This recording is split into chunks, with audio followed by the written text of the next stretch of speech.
देखो पुण्यात्माओं, परमात्मा ने समय समय पर ज्ञान दिया है, उसी के ज्ञान के आधार से अन्य अच्छी आत्माओं ने भी परमात्मा की महिमा को अपने शब्दों में प्रकट किया है। और जब तक हम भक्ति सत्संग नहीं सुनते, सद्गुरु प्राप्त नहीं होते, हम अपना जीवन नाश कर जाते हैं। किसी भी ग्रंथ को देख लो, किसी भी संत को की वाणी देख लो, गुरु बिन माला फेरते, गुरु बिन देते दान, गुरु बिन दोनों निष्फल हैं, चाहे पूछो वेद पुराण। फिर कहते हैं भेड़ पूछ को पंडित पकड़े, भादो नदी बिहंगा, गरीब दास वो भवजल डूबे, जान नहीं साध सत्संगा। वैसे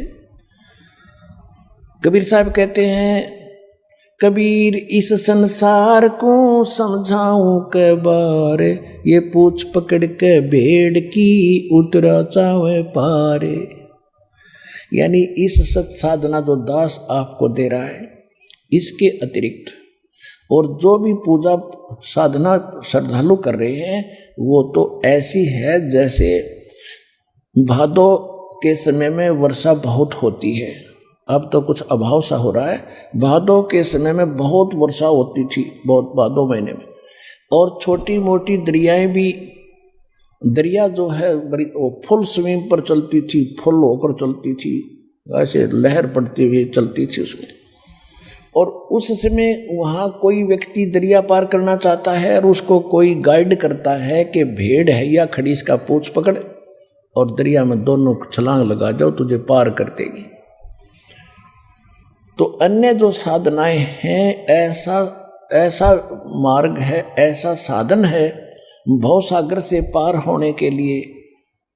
जो अन्य उपासनाएं हैं, जैसे दरिया पार करने के लिए कोई भेड़ की पूंछ पकड़ने की सलाह दे रहा हो और उसको उसकी सलाह मानकर जो दरिया में कूद रहे हैं वो सारे मर रहे हैं, पार नहीं हो रहे।